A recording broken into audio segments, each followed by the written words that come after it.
পূর্বাঞ্চলে প্লট জালিয়াতি, শেখ হাসিনা পুতুল সহ 16 জনের বিরুদ্ধে দুদকের মামলা, মিলেছে কূটনীতিক জোনে বেআইনিভাবে বরাদ্দের প্রমাণ।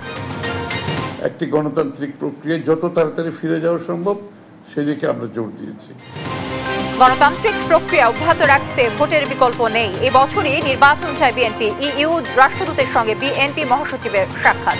তলবের জবাব দিতে মন্ত্রণালয়ে ভারতের রাষ্ট্রদূত জানান, সীমান্তে বেড়া দেওয়ার বিষয়ে দুই দেশের মধ্যে এক ধরনের বোঝাপড়া আছে।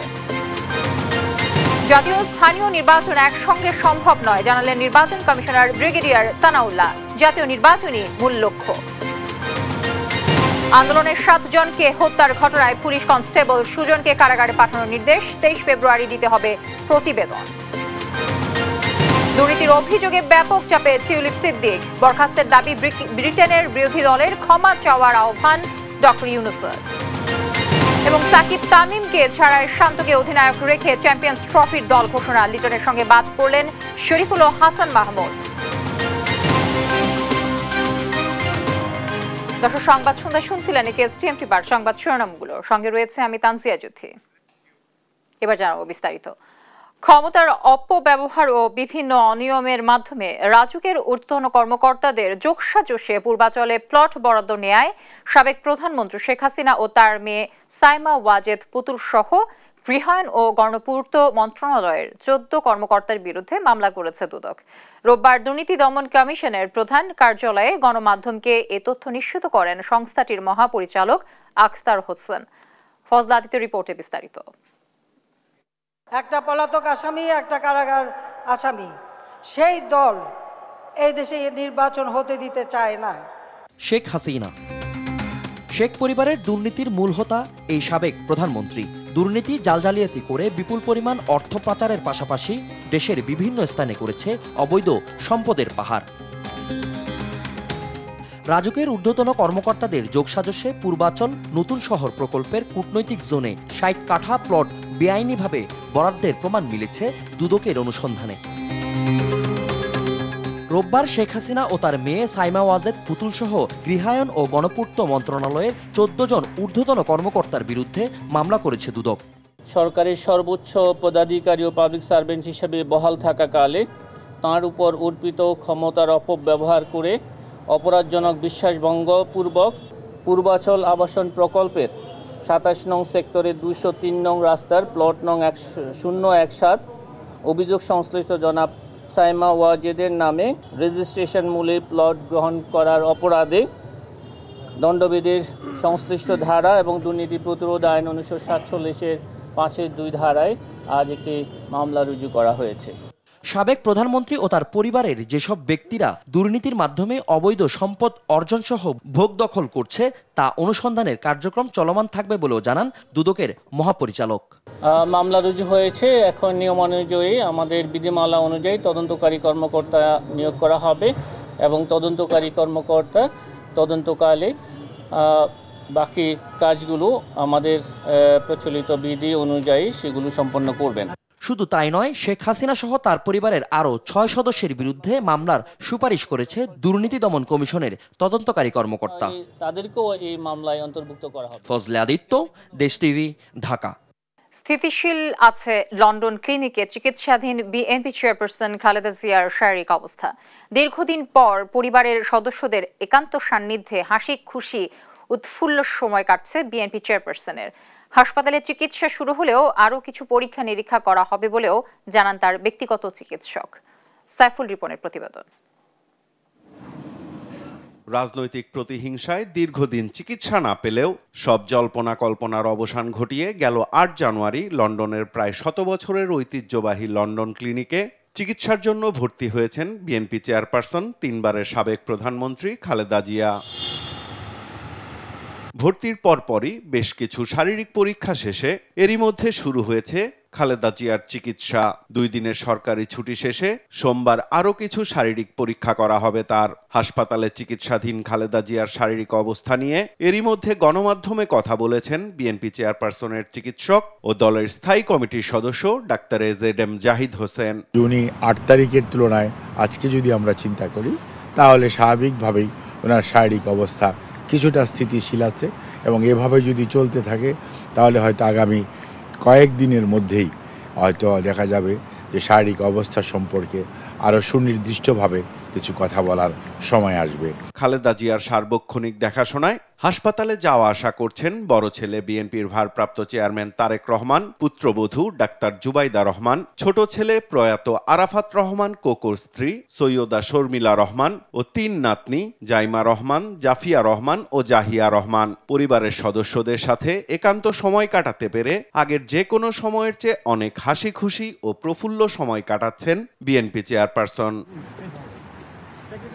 খালেদা জিয়ার শারীরিক খোঁজ খবর নিতে হাসপাতালে যান বিএনপির স্থায়ী কমিটির সদস্য মির্জা আব্বাস ও তার স্ত্রী জাতীয়তাবাদী মহিলা দলের সভাপতি আফরোজা আব্বাস। খালেদা জিয়ার শারীরিক অবস্থার খোঁজ খবর নিয়ে তারাও কথা বলেন সংবাদকর্মীদের সাথে।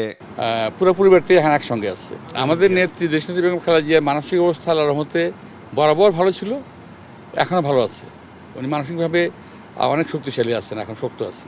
এখন তো সবার পরিবারের সবার সাথে আছেন, এখন আরো ভালো আছেন ইনশাল্লাহ।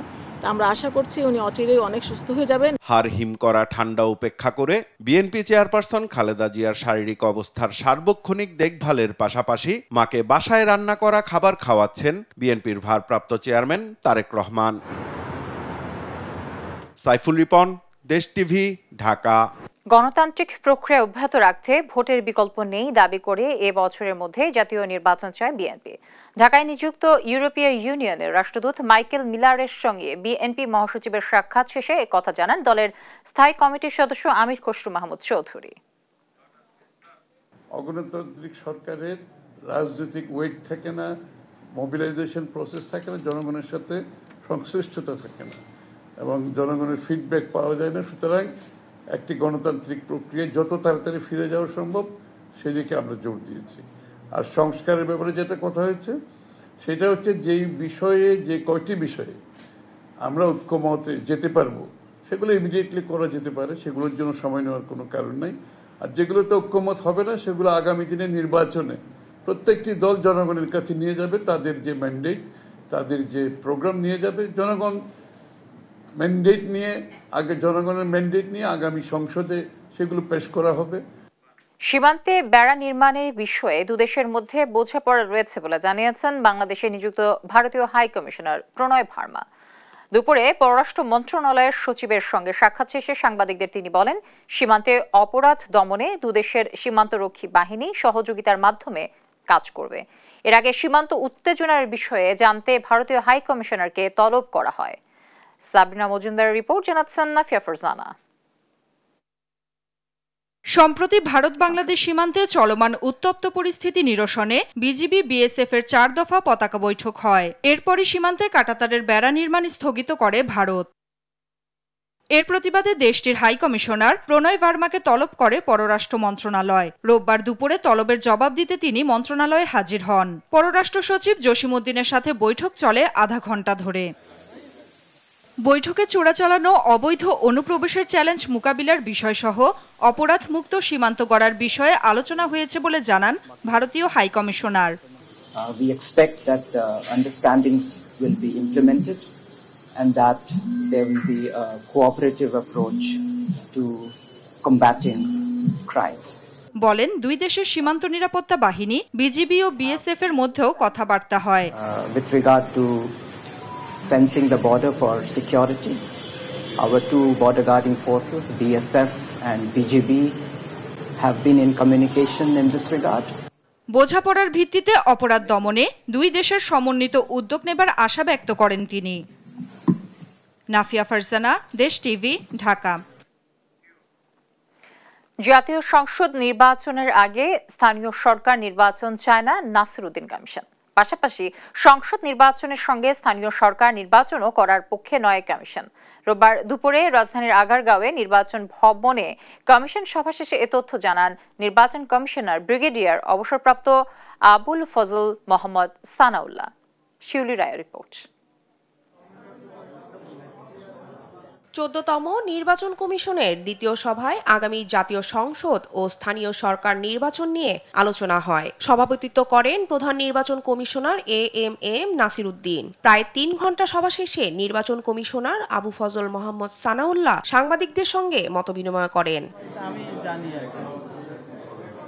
এই সময় নির্বাচন commissioner brigadier general Abu Fazal Mohammad Sanaullah বলেন, জাতীয় নির্বাচনকে ব্যাহত করতে পারে এমন কোনো সিদ্ধান্তে যাওয়া উচিত নয়। জাতীয় নির্বাচনকে ব্যাহত করতে পারে এই ধরনের অপরাপর যাবতীয় ফোকাস থেকে আমাদেরকে দূরে থাকতে হবে। নির্বাচন কমিশনের একমাত্র এবং মূল লক্ষ্যই জাতীয় নির্বাচন মন্তব্য করে তিনি বলেন, জাতীয় নির্বাচনের প্রস্তুতি নিলে অন্য সব নির্বাচনের প্রস্তুতি নেওয়া যায়। আমাদের সামগ্রিক ফোকাস হচ্ছে জাতীয় নির্বাচন। কমিশন জাতীয় নির্বাচনের দিকে করছে এবং জাতীয় নির্বাচনের প্রস্তুতি থাকলে অপরাপর সকল প্রস্তুতি সম্পন্ন হয়ে যায়, এটা আপনারা জানেন। তাতে যদি সরকার মনে করে কিছু নির্বাচন আগে করাবে, আমাদেরকে সেভাবে করতে হবে। তবে আমাদের অবস্থান হচ্ছে মূলত আমরা ওই জায়গাটাতে বলেছি যে সব নির্বাচন একসাথে করাটা সম্ভব নয়, আর সকল স্থানীয় সরকার নির্বাচন একসাথে করা সম্ভব নয়।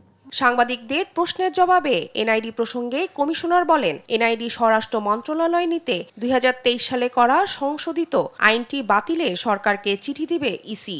এই ডাটাবেজের উপর ভিত্তি করে শুধুমাত্র প্রিন্ট করার জন্য এনআইডিটা আরেকখানে যাওয়াটার আমরা যৌক্তিক মনে করি না।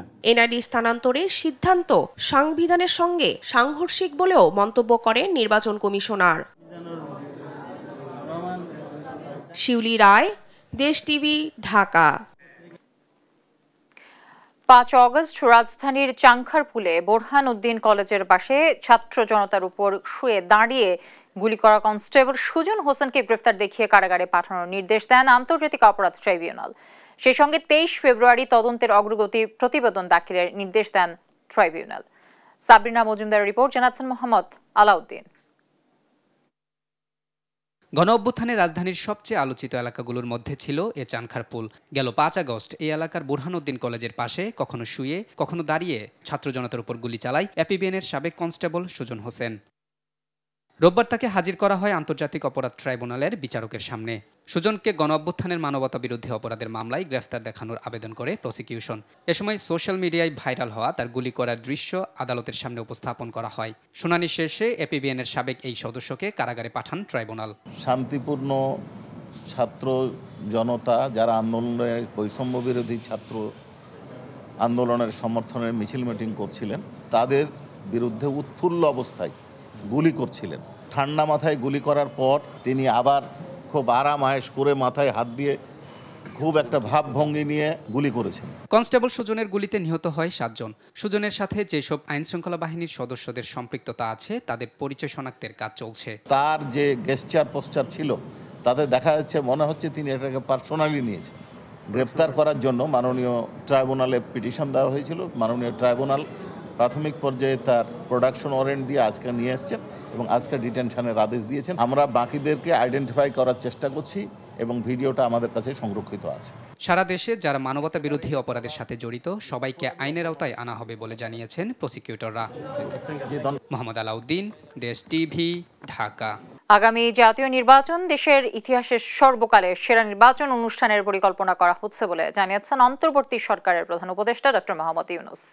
রোববার প্রধান উপদেষ্টার কার্যালয়ে বাংলাদেশে নিযুক্ত নরওয়ে রাষ্ট্রদূত হাকান আরাল্ড গুলব্রান্ডসেনের সঙ্গে বৈঠকের সময় কথা জানান ডক্টর ইউনূস। এ সময় রাষ্ট্রদূত প্রধান উপদেষ্টাকে দেয়া নরওয়ের প্রধানমন্ত্রী জোনাস গার স্টোরের একটি চিঠি হস্তান্তর করেন। চিঠিতে বাংলাদেশের অন্তর্বর্তী সরকারের প্রতি নরওয়ের দৃঢ় সমর্থন জানানো হয়েছে। প্রয়োজনীয় সংস্কার করা এবং অবাধ ও সুষ্ঠু গণতান্ত্রিক নির্বাচন পরিচালনায় নরওয়ে প্রধানমন্ত্রীর জোরালো সমর্থন রয়েছে বলে জানান রাষ্ট্রদূত গুলব্রান্ডসেন। মানুষের গণতান্ত্রিক অধিকার পুনঃপ্রতিষ্ঠা না হওয়া পর্যন্ত নেতাকর্মীদের সাথে ছায়ার মতো থাকার প্রত্যয় ব্যক্ত করেন বিএনপির খুলনা বিভাগের ভারপ্রাপ্ত সাংগঠনিক সম্পাদক অনিন্দ ইসলাম অমিত। বিকেলে যশোর নগর বিএনপি ও সদর উপজেলা বিএনপির উদ্যোগে ফ্যাসিবাদ বিরোধী দীর্ঘ সংগ্রামে নিপীড়িত জনতা ও স্বজনদের মিলন মেলায় একথা বলেন তিনি। যশোরের জেস গার্ডেন পার্কে অনুষ্ঠানে পতিত আওয়ামী সরকারের শাসনামলে কারাবরণকারী হামলা, মামলা ও নির্যাতনের শিকার নেতাকর্মীরা তাদের স্মৃতিচারণ করেন। আমি বেগম খালেদা জিয়া এবং তারেক রহমানের কর্মী, আপনাদের মতো আমার হৃদয় শহীদ রাষ্ট্রপতি জিয়া রহমানের আদর্শ প্রথিত। আপনি নিশ্চিত থাকতে পারেন রাজপথের আন্দোলনে অতীতে যেমন আমি আপনাদেরকে ছেড়ে যাইনি, বাংলাদেশের মানুষের গণতান্ত্রিক অধিকার পুনঃপ্রতিষ্ঠা না হওয়া পর্যন্ত ইনশাল্লাহ আপনাদের সাথে ছায়া অসহায় দুস্থ ও শীতার্তদের মাঝে শীতবস্ত্র বিতরণ করেছে ঢাকা মহানগর উত্তর বিএনপি। বিকেলে রাজধানীর কলেরা হাসপাতাল সংলগ্ন দক্ষিণ পাড়া জামে মসজিদের সামনে এই শীতবস্ত্র বিতরণ করা হয়। এ সময় জুলাই আগস্টের ছাত্র জনতার আন্দোলনে আহত শহীদ পরিবারের হাতে আর্থিক সহায়তা তুলে দেন নেতারা। ২০ নম্বর ওয়ার্ড বিএনপির আয়োজনে এ সময় নেতারা অভিযোগ করেন, অন্তর্বর্তী সরকার আইন শৃঙ্খলা পরিস্থিতি ও দ্রব্যমূল্যের লাগাম টেনে ধরতে ব্যর্থ। দ্রুত নির্বাচনের মধ্য দিয়ে জনগণের সরকার প্রতিষ্ঠার দাবি জানান তারা।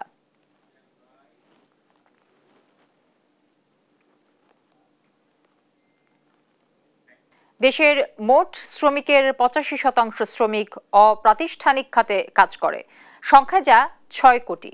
তাদের কোনো আইনি সুরক্ষা নেই, এমনকি প্রাতিষ্ঠানিক স্বীকৃতি নেই নির্মাণ ও আদিবাসী শ্রমিকদের। সিপিডি আয়োজিত আলোচনা অনুষ্ঠানে এসব কথা বলেন শ্রম কমিশনের প্রধান সৈয়দ সুলতান উদ্দিন আহমেদ। তবে দেশে পোশাক ও প্রাতিষ্ঠানিক খাতে শিশু শ্রম এবং জোরপূর্বক শ্রম নেই বলে দাবি এমসিসিআই সভাপতির। এদিকে শ্রমিক অধিকার নিশ্চিত করতে ২০২৫ সালকে শ্রম সংস্কারের বছর ঘোষণার দাবি জানায় সিপিডি। কায়েস রাহাতের রিপোর্ট।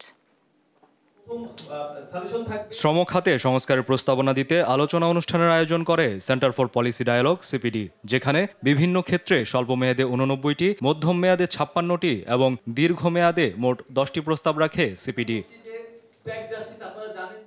দেশে জাতীয় ন্যূনতম মজুরির বিষয়টি এখনো নির্ধারিত না হওয়ায় ক্ষোভ প্রকাশ করে সিপিডি। শ্রম আইনের যথাযথভাবে বাস্তবায়নের তাগিদ দেয় সংস্থাটি। শ্রমিকদের বৈষম্যের নানা তথ্য তুলে ধরে তা দূরীকরণে দীর্ঘ, মধ্য ও স্বল্পমেয়াদী সংস্কারের পরামর্শ দেয় সিপিডি। সমস্ত বিষয়গুলোতে যেমন দক্ষ লোকের যেমন ঘাটতি রয়েছে, আন্তরিকতার অভাব রয়েছে, আবার বিভিন্ন রকমের প্রেশার গ্রুপ বিভিন্নভাবে এই ধরনের সাজেশনগুলোকে সরিয়ে নিতে চান, কম গুরুত্বপূর্ণভাবে এড়িয়ে যেতে চান। বাংলাদেশ শ্রমিক সংহতির সভাপতি তাসনিমা আক্তার লিমা বলেন, শ্রমিকদের আর সংখ্যা হিসেবে নয়, মানুষ হিসেবে বিবেচনা করতে হবে। একই সঙ্গে মাতৃত্বকালীন ছুটি সহ নারী শ্রমিকদের অধিকার সংরক্ষণেও জোর দেন তিনি। মাতৃত্বকালীন সুবিধা সরকারি উদ্যোগে দেওয়া হয়, এককালীন টাকা, সেটাও আমার মনে হয়, আমি নিজেও অনেক পরে জেনেছি, এটা সব শ্রমিকরা জানেন কিনা, সেগুলো কিভাবে জানানো যায় সেই বিষয়ে একটা আমার মনে হয় প্রস্তাবনা আসা দরকার। যদিও সিপিডির এসব দাবি পুরোপুরি মানতে নারাজ শিল্প মালিকরা।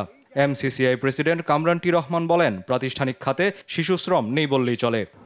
আপনারা একটু চেক করে দেখেন যে অ্যাকচুয়ালি কি এখানে ফোর্স লেবার আছে কি না। আমার কাছে মনে হয় আমাদের দেশে কোনো ফোর্স লেবার বা বন্ডেড লেবার নেই। তবে দেশের শ্রমিকদের চরম দুর্দশার কথা স্বীকার করে শ্রম কমিশনের প্রধান বলেন, অপ্রাতিষ্ঠানিক শ্রমিকদের কোনো আইনি সুরক্ষা নেই। 85% হচ্ছে অপ্রাতিষ্ঠানিক খাতের শ্রমিক বাংলাদেশে। তাহলে 85% শ্রমিক মানে অনেক কোটি শ্রমিক বাংলাদেশে, 6 কোটি, তাই না? এই 6 কোটি মানুষের কোনো আইনি সুরক্ষা নেই। তবে শুধু সুপারিশে আটকে না থেকে দ্রুত সংস্কার প্রস্তাবের বাস্তবায়নের তাগিদ সিপিডির। কায়েস রাহাত, দেশ টিভি, ঢাকা। এক থেকে 1.5 বছরের মধ্যে প্রকৌশলগত কাজ ও রানওয়ে সুবিস্তৃত করে বগুড়া অভ্যন্তরীণ বিমানবন্দর সচল করা সম্ভব বলে মনে করছেন বিমান বাহিনীর air chief marshal Mahmud Hasan Khan. রোববার সকালে বগুড়া বিমানবন্দরের এয়ার ফিল্ড পরিদর্শন শেষে সাংবাদিকদের এই কথা জানান। বিস্তারিত জানাচ্ছেন এনআই নাহিদ। রোববার সকালে বগুড়ায় বিমানবন্দর চালুর বিষয়ে সম্ভাব্যতা যাচাইয়ে বিমানবন্দর পরিদর্শন করেন বিমান বাহিনীর প্রধান air chief marshal Hasan Mahmud Khan. এ সময় তিনি শীতার্তদের মাঝে শীতবস্ত্র বিতরণ করেন। সে সময় বেসামরিক বিমান চলাচল কর্তৃপক্ষ বেবিচক chairman air vice marshal Mohammad Manzur Kabir Bhuiyan সহ বিমান বাহিনী এবং বেবিচকের ঊর্ধ্বতন কর্মকর্তারা উপস্থিত ছিলেন। দ্রুত এ বিমানবন্দর চালু করতে কার্যকর পদক্ষেপ নেওয়ার দাবি স্থানীয়দের। আন্তর্জাতিক মানদণ্ড অনুযায়ী 10,000 ফুট বিস্তৃত রানওয়ে হলে এবং বিনিয়োগ বাড়লে বিমানবন্দরটি আন্তর্জাতিক মানেও উন্নীত করা সম্ভব বলে মনে করেন বিমান বাহিনী প্রধান। এটা অলরেডি আমরা একটা পরিকল্পনা ওনারা করেছেন, যেটা 4 ধাপে। বর্তমানে যেখানে আছে এর থেকে সেকেন্ড ধাপ করলে মোটামুটি ছোট বিমান আসতে পারবে, সেটা হচ্ছে 6,500 ফিট রানওয়ে। কিন্তু এটাকে যদি আমরা বড় বিমান বা 737 লেভেলের আনতে চাই তাহলে 8,000 ফিট রানওয়ে লাগবে এবং আরো বড় আনলে 10,000 ফিট রানওয়ে লাগবে। সো ওইগুলি পরবর্তীতে কথা। 6,000 ফিট রানওয়ে করতে আমরা যদি ফান্ডিং এবং সরকারের অনুমোদন পাই তাহলে ইনশাল্লাহ এটা 1 থেকে 1.5 বছরের মধ্যেও করা সম্ভব বলে আমি আমার একটা ধারণা এটা। মাহির সাজিদ মালিক, নিউজ ডেস্ক। শেখ হাসিনার চোখ ঢাকা থেকে টুঙ্গিপাড়া ছিল বলে মন্তব্য করেছেন জাতীয় নাগরিক কমিটির মুখ্য সংগঠক সার্জিস আলম। এমনকি শেখ পরিবার চা শিল্পেও ভাগ বসিয়েছে বলে অভিযোগ করেন তিনি। রোববার বিকেলে কমলগঞ্জ উপজেলার ইসলামপুর ইউনিয়নের কুরমা চা বাগান মাঠে পঞ্চায়েত কমিটি ও চা ছাত্র যুব সংঘের আয়োজনে চা শ্রমিক সমাবেশে সার্জিস আলম এসব কথা বলেন। সমাবেশে বন্ধ হওয়া সব চা বাগান অবিলম্বে চালু করা, শ্রমিক ও চা শিল্প রক্ষায় কার্যকর ভূমিকা গ্রহণ করা এবং মনুষ্যোচিত মজুরির ব্যবস্থা করার বিষয়ে জোর দাবি জানান তিনি।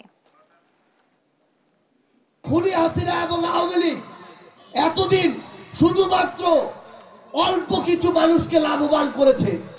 আপনি আমেরিকায় যান, ইউরোপে যান, কানাডায় যান, হাজার হাজার বাড়ি করেছে, শত শত গাড়ি করেছে। করেছে কারা? ওই গোপালগঞ্জের কিছু লোক। করেছে কারা? ওই শেখ পরিবারের কিছু লোক। আমরা এখানে এসে দেখছি এনটিসির চেয়ারম্যানের নামও নাকি শেখ কবির। তো সবচেয়ে বড় কথা হচ্ছে এই শেখ এবং শেখের বেটিরা যদি সব লুটে ফুটে খায়, আমার চাচা শ্রমিকরা কি খাবে?